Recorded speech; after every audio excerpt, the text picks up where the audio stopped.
We're starting a little early today. We've got several things on the program, so we're getting started a little early. We'll start with the pledge led by Donna Garner, followed by the prayer with DJ Bulls. Face the flag.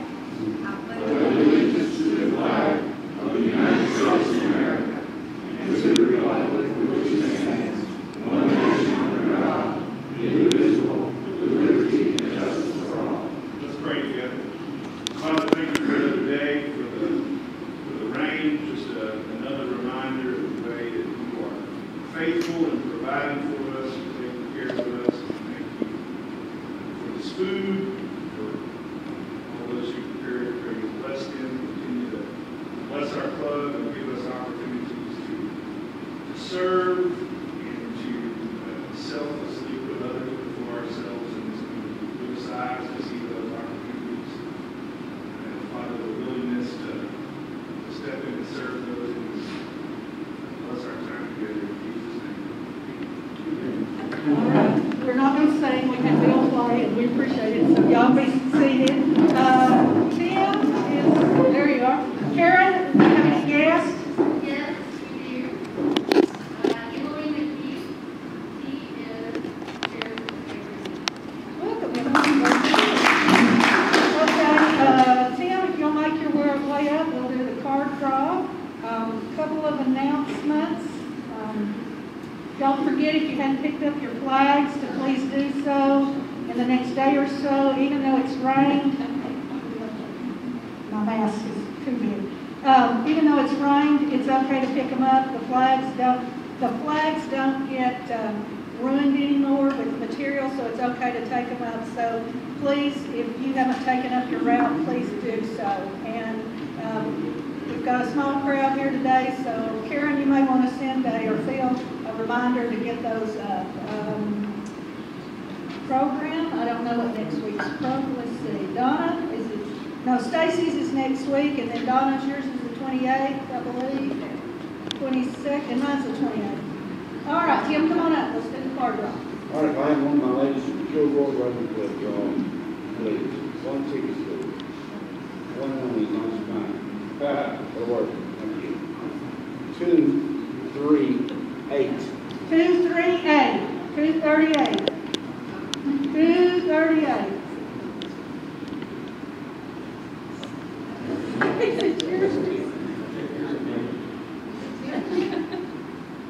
Oh, it was yours last week too.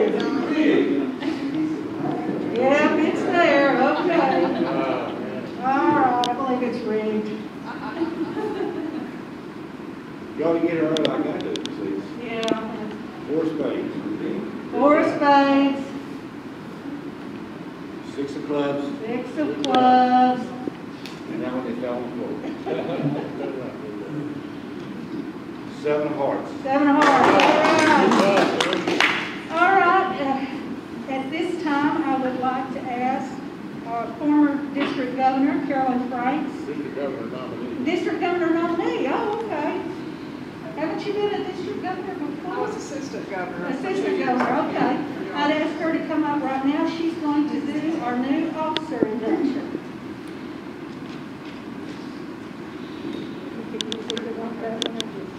This was on. Is that right? Thanks, Carolyn. Is this on? No, we're going to turn it I up. have no clue. There you go. All right, thank you. I'm so excited to be here today. Thank you, Phil, for giving me a call to come over. I will be your district governor in 2022, 23, and I look forward to it. And I look forward to coming over between now and then and meeting with y'all some more. So Phil, and I would like to ask you and all the board members, and Carolyn to come back up, if you will, and just stand up here, please. Are all board members? All the ones that are here today.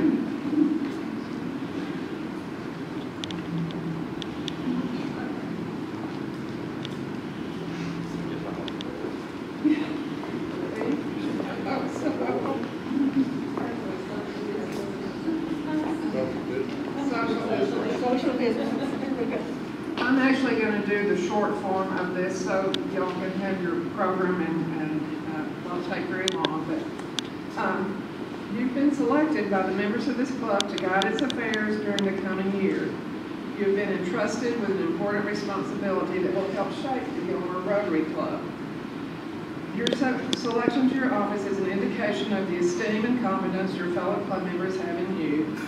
And they also believe that you will uphold the high traditions of the Gilmer Rotary Club and give to the best of your ability the furtherance of the interests of the Gilmer Rotary Club, and will carry forward the object of Rotary. And to just remind everyone what the object of Rotary is, it's to encourage and foster the ideal of service as a basis of worthy enterprise, and in particular, to encourage and foster the development of acquaintance as an opportunity for service, high ethical standards in business and professions, the recognition of the worthiness of all useful occupations, and the dignifying of each Rotarian's occupation as an opportunity to serve society. The application of the ideal of service in each Rotarian's personal, business, and community life, and the advancement of international understanding, goodwill, and peace through a world fellowship of business and professional persons united in the ideal of service. And it is to support this object that we install the officers and directors who will lead this club in the coming year. And all I'm going to do is ask all of you to answer, I will. Will you fulfill the responsibilities of your offices to the best of your ability and in accordance with the bylaws of the Gilmer Rotary Club? I will. I hereby declare the new officers and directors installed, and congratulations.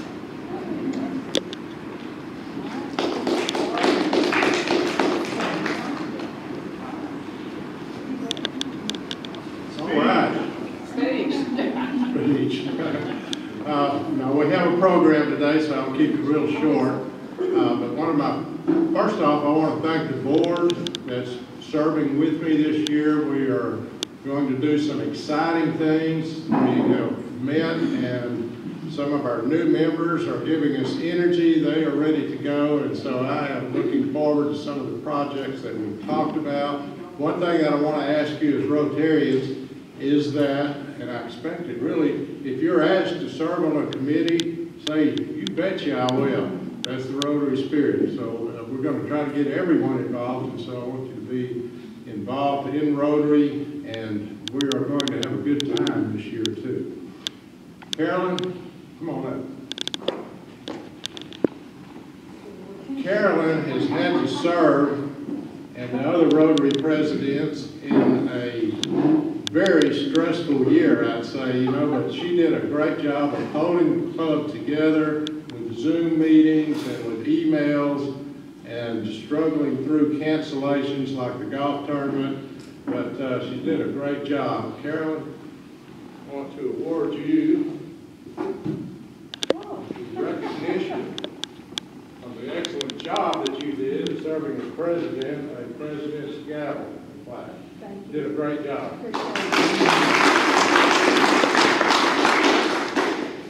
All right, at this time, Cherie, would you come up and introduce the program?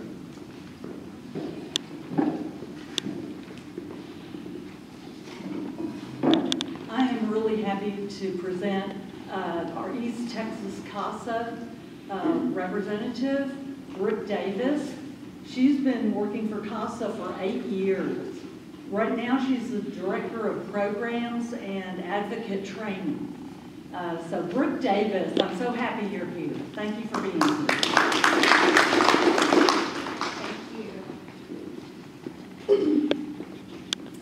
Thank you so much for having me. Again, my name is Brooke Davis. I'm with East Texas CASA. And what I thought I would do today is just tell you a little bit about CASA, what we're doing in the community, explain kind of what I have left on your tables for you. But first I thought I would start out with telling you about an affidavit that I read this morning, and it is out of Upshur County, and it was a child that was born, and there was some suspicions of physical abuse on that child, and it actually came to light that the mom was having some severe postpartum and depression issues, and she actually pushed the newborn off of her bed and onto the floor to get attention and just kind of one of the side effects of her mental issues. So, you know, it seems like the world has kind of stopped with COVID and all of the things happening in our world, but I will tell you one thing, child abuse, child neglect, it has not stopped, and it is happening right here in Upshur County. East Texas CASA, what our mission is, we are court-appointed special advocates, and our mission is to provide an advocate for every single child in foster care in Gregg, Upshur, and Rusk counties.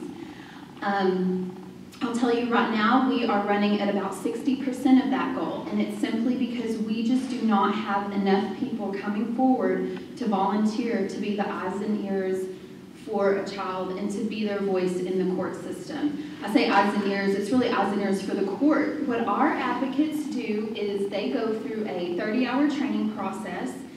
I have a training that's actually starting on Monday, and the classroom portion is now moved to virtual. Y'all know what that's like. So they're going to get a lot of me on a lot of Zoom, so say a little prayer for them. It's going to be a long classroom on Zoom, but you know, we feel like we can't stop. We can't stop training advocates because we have so many kids. And if COVID has revealed anything to me in the work that we do, it's that, you know, there's so many things that are receiving the trickle-down effect right now, with financial stresses, with family stresses, and some of that is trickling down into an increase in child abuse and neglect. And I think as things hopefully start opening back up, and hopefully schools start opening back up, and more eyes and ears are on the kiddos, I think that even more things are going to start coming to light, and there will be even more reports of abuse and neglect. So now more than ever, East Texas CASA truly needs people that want to move forward and be a voice for a child in need. So the 12 hours of classroom training, somebody told me, refer to everything as BC. And I was like, BC? And they're like, before COVID. I was like, well. So, you know, before COVID, we had a 12-hour classroom training, and then the rest was online. Of course, now the classroom is moved to Zoom, and everything else is online. So pretty much we're 100% virtual right now.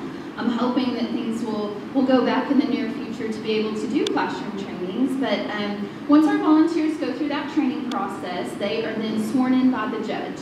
Right now we're having lovely courthouse outdoor ceremonies, which actually it's working out really nicely because we can put a lot of people in the courthouse lawn.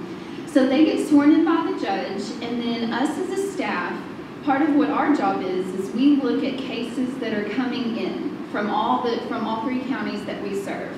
So they all come across my desk and another staff member's desk, and it's our job to almost have to decide what cases we can take and what cases we can't take. And I'm telling you, that is probably the hardest part of my job, is having to decide that this child deserves an advocate and this child doesn't. And it's not deserved. Sometimes I just have to make the decision of this child is in a more critical situation than this child. And so that's how I have to decide. I hope and pray that someday I don't have to make that decision and everybody just automatically gets a volunteer advocate because we have enough volunteers. So once we assign them to, we call it a case because it could be a child or it could be a sibling group. They are assigned to that child's case for the entirety of the court case. Court cases in the state of Texas are mandated to last 1 year, so that's the kind of commitment that you're looking at to a child, is a year. Of course, judges can always find extenuating circumstances and extend that 6 more months, so 18 months is really the longest that a court case in the state of Texas can last. The volunteer is responsible for meeting with that child at least once a month. They are responsible for staying in contact with the child's caseworker, making sure that the caseworker is doing everything that they are supposed to be doing to make sure all the needs are met. They stay in contact with the child's placement. They have access to be able to talk to the child's teachers, the child's medical providers. Again, just to make sure that all that child's needs are being met. And then comes the biggest responsibility of a CASA volunteer at all, and that is actually going to court when the child's court case comes up and getting up in front of the judge and telling the judge what you recommend for that child's future. So a lot of people say to me, well, I'm just a volunteer. I don't think people are really going to listen to me. Well, I can tell you that we are truly blessed with the judges that we work with in the 3 counties that we work with. All of the judges that we work with, they tell me continually, your volunteers are not just volunteers. Your volunteers are the ones that spend the most time with the child, know the most information about the child, so they are the person that I'm listening to the most. I want to know what they truly have found out, and I want to know what they truly believe is in that child's best interest, and how do we move forward. So one of the recommendations that our volunteers could make is, it could be something, pretty minor, like the child is falling behind in school. We need to figure out a way to get extra tutoring or extra help for that child. Or it could be something a little more serious, like the placement that the child is in right now is really not meeting their needs, and we're recommending that that child move. That's a pretty big deal because we're striving to get permanency and stability for the child, but sometimes getting them to that permanent and stable place is going to require some moving around while their court case is going on. I can tell you guys that for the 3 counties that we serve, typically what we see the most is neglect due to drug abuse by the parents. That's probably 80% of our cases look like that. Because drug use is, of course, on the rise. I know I don't have to tell y'all that. Y'all know that. And it's methamphetamine. Probably of those 80%, 95% of those cases are methamphetamine. Why? I've been told because it's cheap and it's easily accessible. It's not hard for somebody to go and find meth, apparently. And it's also one of the most addictive drugs that's out there. I've heard people compare it to being more or just as, or if not more addicting than heroin or cocaine. And it's cheaper and more accessible, so that's why it's really on the rise. And really on the rise with parents that are already dealing with poverty, with unemployment, with mental health issues. A lot of those kind of go hand in hand as well. But I will tell you what we have seen since March in my office is domestic violence numbers are higher than I've seen in the 8 years that I have worked there. And a lot of that is having a trickle-down effect as well. So you've got domestic violence, and then that sometimes kind of bleeds over into violence on the child, or the child witnessing a lot of violence. And so that can go under either physical abuse or neglect. So I've just told you a lot of doom and gloom, but what our job is as the advocates for these kids is to break this cycle. Some of these kids have never been around an adult that is a contributing member of society. They've never been around an adult that has a job, has a successful family, has gone to college or even high school. They've just never been around somebody that is successful and contributing back to society. And sometimes that's all it takes, is to ignite just a little spark in them to show them that, just because you grew up in poverty and with neglect and with abuse, that doesn't mean that that's what your future has to be. And so that's a lot of what I try to tell our volunteers, that, be the seed, be the change, be the person that is going to just plant that seed and make that little spark, so that they know that there is a different way of life and that there is a different way to live. So how do you get involved, or if you know somebody, how can they get involved? It's really easy, actually.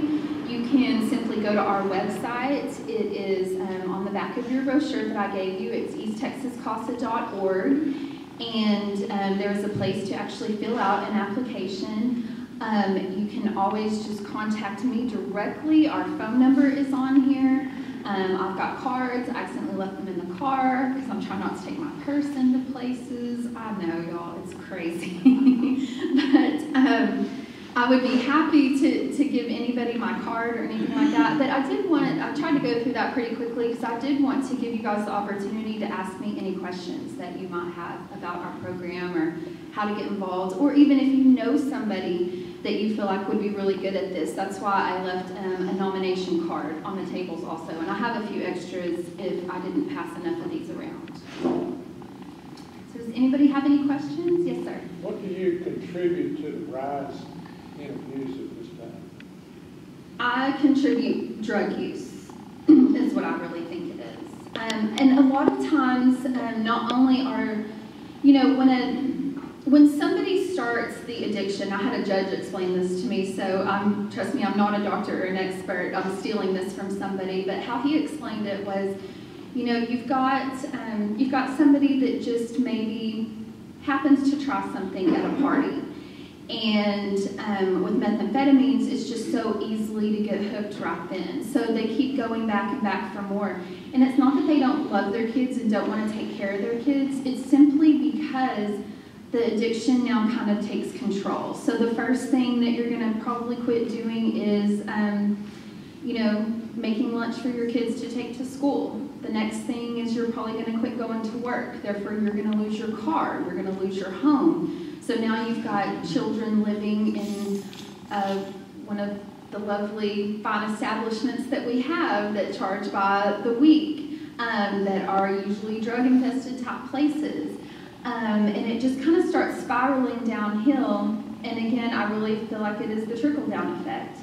As far as like physical abuse goes and the domestic violence that we're seeing the rise in, I think a lot of it is just stress. Sorry, I hope I answered that. I was wondering if the quarantine and so forth that we're going through has caused the rise. I feel like it has. I don't know that we'll actually have the actual research numbers for a while, but I think a lot of things are going to be contributed to that. How many kids do we have in foster care here in Upshur County? In Upshur County, so we do our numbers usually by the year, and we run fiscal year. So usually in Upshur County, we usually serve anywhere from 150 to 200 kids in a year.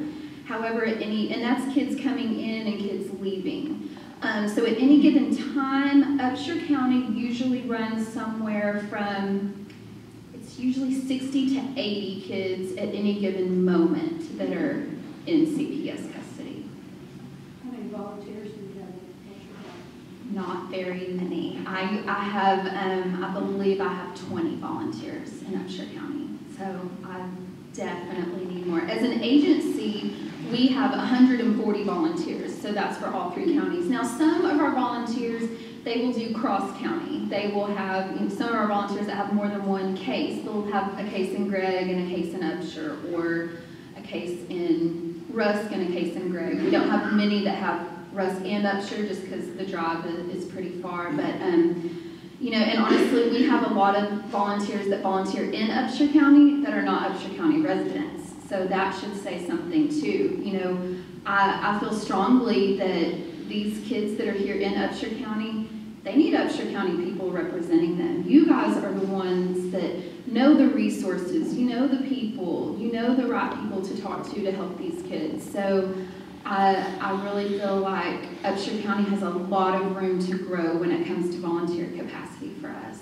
And we're here, and we are serving actually a lot of kids in Upshur County right now. So overall, as an agency, we run about 60%, but in Upshur County, we are serving about 80% of the kids over here. And that's just because a lot of the cases have been in circumstances that we felt very strongly that they needed a CASA volunteer, so we have brought some volunteers from Gregg County over here. Thank you, great questions. Somebody else have anything I can answer? We used CASA when we were adopting our son, and it was out of Anderson County. And so I thought he went above and beyond. This is a big contract from crazy background, into a crazy background. So it was really great to have that advocate there, and we still talk to her, not through volunteers, so it's awesome.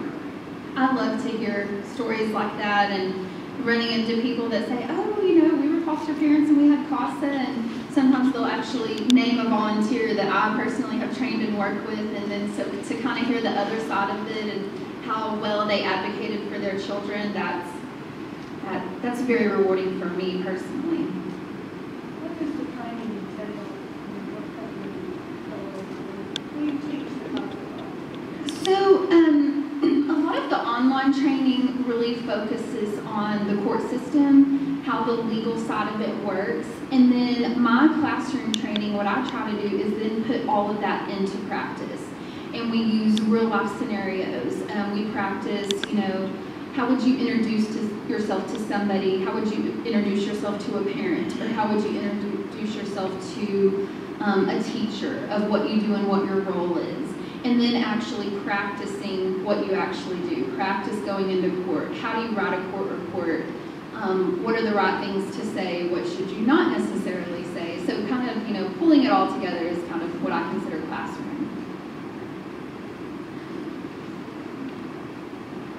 Anybody else? Did you ever see the place that the judge awarded the case prior to you? So, I'm sorry. Have you ever seen a case where the judge awarded the case prior to you? You said it takes 12 to 18 months. Returned them prior to the year? I'm saying as far as getting up to school foster parents. Yes. So every once in a while, what's more likely than that is if the parents are doing really well and have gotten clean and have really gotten everything back on track, it's more common for them to return them home in less than a year than it would be to, let's say, get them adopted to a foster family in less than a year. Really, the state of Texas has to, well, let me start by saying this. It is very hard for parents to get their rights terminated in the state of Texas. It's a lot harder than people think.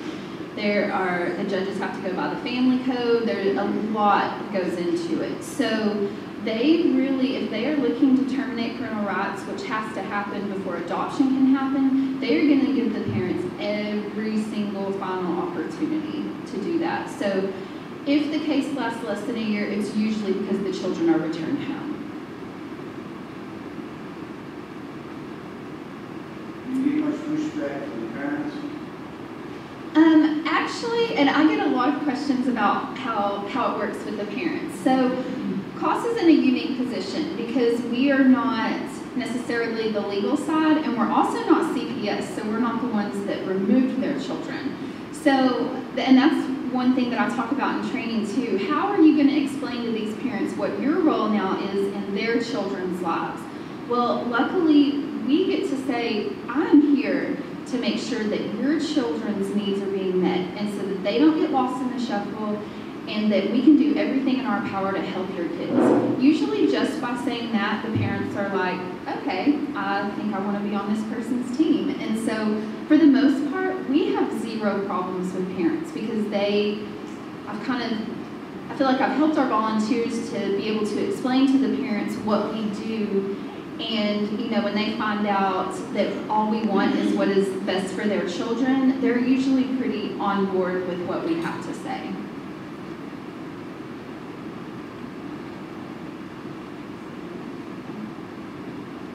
Well, I am happy to hang out after y'all's meeting. If you have any questions, again, please feel free to contact me. I'm pretty easily accessible. Email is always a good way to contact me, but you can always call the office too. But I did want to tell you guys that I have a lot of respect for people that step up in any capacity, especially in a Rotary situation where you guys are simply here to give back to your community and to make your community better. So I just want to say thank you guys so much for what you do. I hope that we're all in this looking at how we can make a difference, big picture. So not only thank you for having me today, but thank you for what you do. I really appreciate it.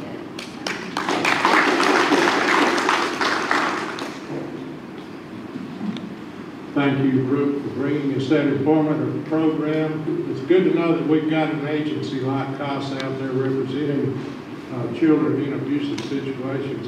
You also brought a guest with you today. Would you introduce your guest? I'm sorry. This is Paige Brewer. She has just been hired by our agency. She's going to be the director of marketing, and I don't know if that's her official title, I'm sorry. But she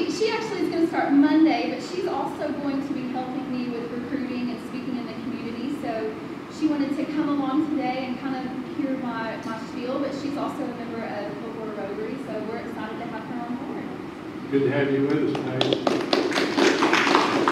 A couple of things I want to point out. First off, I want to thank Carolyn Franks for coming down from Pittsburg, making that long journey south. And thank you for the installation, and come back anytime. We look forward to your year as upcoming district governor. Something else, Russ Green up here is videotaping every program, if you haven't noticed. If you will go on Facebook, if you've not done it, not Facebook, YouTube, you will catch all of our past programs. You may be available for millions to see your program today. So, Maybe I'll go viral. not to intimidate you, but he does a great job, and I want to thank Russ for the job that he's doing. You can get there on the Facebook page, which you need to like if you haven't done that already. Yeah. Rotary Go Club. there and like the page. Michael Blanks texted me, and he is awaiting, may have already been here, his first grandchild. So he was not able to be here today. That's understandable.